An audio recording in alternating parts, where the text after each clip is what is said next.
ప్రజల భద్రతే ప్రభుత్వానికి ప్రాధాన్యత అని మంత్రి వండిపల్లి రాంప్రసాద్ రెడ్డి తెలిపారు. మృతుల కుటుంబాలకు ఆర్థిక సహాయం త్వరితగతిన అందిస్తామని స్పష్టం చేశారు. ప్రమాదానికి గురైన private bus registration, fitness, permit వివరాలపై పూర్తి నివేదిక తయారు చేస్తున్నట్లు చెప్పారు. భవిష్యత్తులో ఇలాంటి ఘటనలు పునరావృతం కాకుండా చర్యలు తీసుకుంటున్నామంటున్న మంత్రి రాంప్రసాద్ రెడ్డితో మా ప్రతినిధి ధరణి కిషోర్ ఫేస్ టు ఫేస్. ప్రమాద ఘటనా స్థలానికి ట్రాన్స్పోర్ట్ మినిస్టర్ రాంప్రసాద్ గారు రావడం జరిగింది. అయితే ప్రమాద ఘటనకు సంబంధించి ఆయన ఏం చెప్తారని విందాం. సార్ చెప్పండి, అసలు ఈ ప్రమాద ఘటన జరిగినప్పటి నుంచి ఎంతమంది మృతి చెందారన్నది ఒక క్లారిటీ రావడం లేదు. పూర్తి స్థాయిలో ఉన్న రికార్డ్ ఏంటి, ఇప్పుడు మీ దగ్గర ఉన్న పూర్తి వివరాలు? సార్, ఈ ఘటన 3 గంటలకు మార్నింగ్ జరిగిందండి. హైదరాబాద్ బెంగళూరు పోయే బస్సు ఇది, కావేరీ ట్రావెల్స్ బస్సు. ప్రమాదం జరిగినప్పుడు 2 క్రూ మెంబర్స్, డ్రైవర్లు 2 ఉన్నారు, అలాగే 39 మంది ప్యాసింజర్స్ ఉన్నారని మా దగ్గర రిపోర్ట్ ఉంది. దాంట్లో 19 మంది చనిపోవడం జరిగింది. ఆ బాడీస్ కూడా రికవర్ చేశాం. డిఎన్ఏ టెస్ట్ జరుగుతూ ఉంది. మధ్యాహ్నం 3 గంటల లోపల ఈ డిఎన్ఏ పరీక్ష కూడా పూర్తవుతుంది. ఎవరైతే వీళ్ళ బంధుమిత్రులు ఉంటారో వాళ్ళు క్లెయిమ్ చేసుకున్న వాళ్ళకు మేము టోటల్ ప్రభుత్వం లాంఛనాలతోనే అంబులెన్స్లు అన్ని సిస్టమ్ మేము ఏర్పాటు చేసుకుని వాళ్ళ బాడీలు వాళ్ళకి అప్పచెప్పడం జరుగుతుంది. ముఖ్యంగా ఈడున్న చిన్న చిక్కు ఏంటంటే ప్రయాణికులు ఏ రాష్ట్రానికి చెందిన వాళ్ళు ఒకసారి చూసుకోవాలి. దానికి పొరుగు రాష్ట్రాలైన 2 రాష్ట్రాల రవాణా శాఖ మంత్రులతో కోఆర్డినేట్ చేసుకొని ముఖ్యమంత్రి గారు చెప్పడం జరిగింది. వాళ్ళు మాతో టచ్లోనే ఉన్నారు. టోటల్ రిపోర్ట్ వచ్చిన తర్వాత ఏ ప్రభుత్వం ఏ విధంగా ఆ కుటుంబాలకు ఆదుకోవాలో తప్పకుండా సమిష్టిగా నిర్ణయం తీసుకొని హెల్ప్ చేస్తాను. సార్, అయితే 39 మంది ప్రయాణికులు కాకుండా వారితో పాటు చిన్నపిల్లలు కూడా ఉన్నారు. ఇప్పుడు ఐడెంటిఫై అయిన వాళ్ళలో ఓన్లీ మేజర్స్ అని మనం ఎట్లా ఐడెంటిఫై చేస్తాం? 19 మంది అని ఎలా డిక్లేర్ చేయగలం? ఇప్పుడు ఏదైతే వాళ్ళ బాడీ నమూనాలు ఉన్నాయో చాలా భయంకరంగా కాలిపోవడం జరిగిందండి. ఆ రిపోర్ట్ పరంగానే 19 మంది అని చెప్పాం. అన్అఫిషియల్ రిపోర్ట్ ఏదైతే ఆ బస్సు నిన్న అక్కడ బయలుదేరే రిపోర్టు పరంగా ఏదో 2 చిన్నపిల్లలు ఉన్నారని చెప్పడం జరిగింది. దాని మీద కూడా క్షుణ్ణంగా పరీక్షిస్తున్నాం. సార్, అయితే ఒక కాంపెన్సేషన్ కానీ ఇటు బైకర్ కూడా మృతి చెందిన పరిస్థితి, అతను దారుణంగా కూడా చనిపోయాడు. ఈ పరిస్థితులన్నీ ఎలా బయలు వేస్తున్నారు? ఈ ప్రమాద ఘటనకు ప్రాథమిక కారణాలు ఏమైనా చెప్పారు?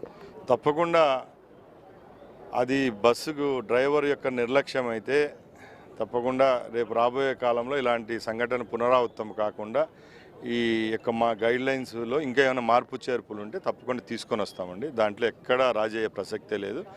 మీరు చెప్పినట్టు ఆ బైకర్కి కూడా ఈ రాష్ట్ర ప్రభుత్వం ద్వారా మంచి జరిగే విధంగా అయితే చర్యలు తీసుకుంటాం. అయితే ఒక ఫైనల్గా ఈ కాంపెన్సేషన్ ఇవన్నీ చేస్తారు, కానీ ఈ ప్రమాదాలకు సంబంధించి స్పీడ్ వెళ్ళటం లేదా ప్రైవేట్ ట్రావెల్స్ ముఖ్యంగా 150 స్పీడ్ తగ్గకుండా వెళ్తూ ఉంటారు.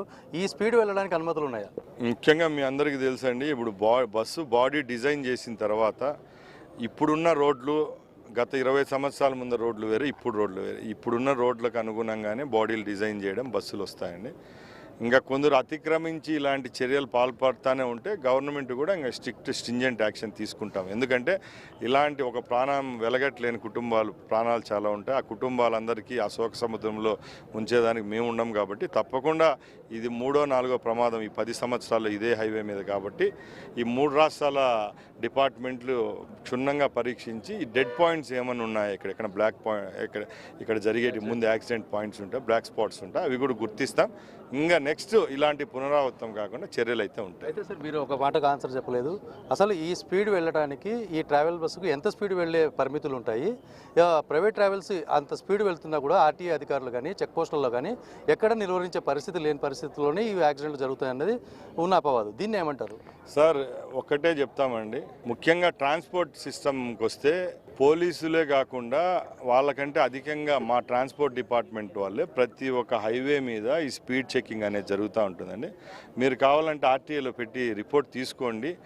Over speed, over luggage, over లోడ్తో పోయే బస్సుల మీద ఫైన్లు వేయడం జరుగుతూనే ఉంటుంది. ఇది ఒక ఆనవాయితీ అనుకుంటారు వాళ్ళు ఎవరైతే ఉన్నారో. ప్రతి ఒక్క కిలోమీటర్కు మనం స్పీడ్ పాయింట్ ఏర్పాటు చేయలేమండి, చెక్కింగ్ ఉండదు కాబట్టి ఇలాంటి సంఘటనలు జరుగుతూ ఉన్నాయి. కాబట్టి రేపు రాబోయే కాలంలో చట్టాలను కూడా కొద్దిగా గట్టిగా యాక్షన్స్ తీసుకుంటామని తెలిసి ఇవన్నీ తగ్గించుకోవచ్చు. కాబట్టి గట్టిగా స్ట్రాంగ్గా వ్యవహరిస్తాం రేపు రాబోయే కాలం.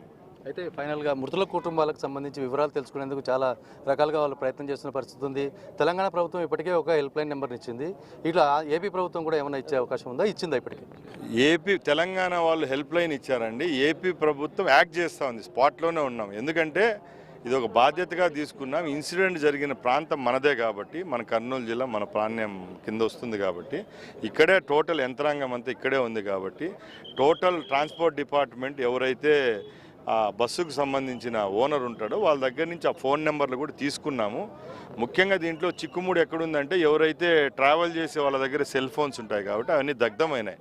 అందుకు వాళ్ళ యొక్క సీక్రెట్ డేటా కోసం కూడా మా ఇంటెలిజెన్స్ బ్యూరోని అడగడం జరిగింది. వాళ్ళు రిపోర్ట్ ఇస్తానంటే ప్రాసెస్ షురూ చేస్తాం.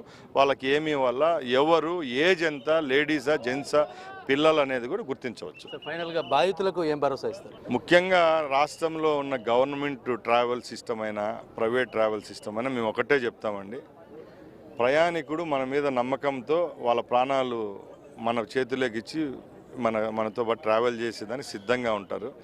వాళ్లకు మనం నమ్మకం కలిగిస్తేనే రేపు రాబోయే కాలంలో కూడా బాధ్యత అనేది మన మీద ఉంటుందని వాళ్ళకి తెలుస్తుంది. కాబట్టి రేపు రాబోయే కాలాల్లో ఇలాంటి సంఘటనలు జరగకుండా చట్టాల్లో కూడా కొన్ని మార్పులు తీసుకొచ్చేదానికి కూడా మేము మా యొక్క ఎవరైతే అధికారులు ఉంటారో వాళ్ళను కూడా ఆదేశిస్తాం. దీని మీద ఏమైనా చట్టాల్లో మార్పులు రావాలా, హైవేస్ మీద స్పీడ్ విషయంలో అయినా కూడా రేపు మా ముఖ్యమంత్రి గారు చర్చించి ఈ సంఘటనలు పునరావృతం కాకుండా చూసుకుంటాం. ఇది మొత్తంగా రవాణా శాఖ మంత్రి చెప్తున్న పరిస్థితి. పూర్తి స్థాయిలో కూడా ఈ యొక్క స్పీడ్ అన్నదే ముఖ్యమైన ప్రమాదానికి కారణంగా చెప్తున్నారు. అయితే వీటికి సంబంధించిన రూల్స్ను కూడా కఠినతరం చేయాల్సిన అవసరం ఉంది. ఏది ఏమైనప్పటికీ కూడా బాధిత కుటుంబాలను ఆదుకుంటాం, 3 రాష్ట్రాలు కలిసి ఒక సమిష్టి నిర్ణయం తీసుకుంటామని చెప్పి మంత్రి రాంప్రసాద్ చెప్తున్న పరిస్థితి ఉంది.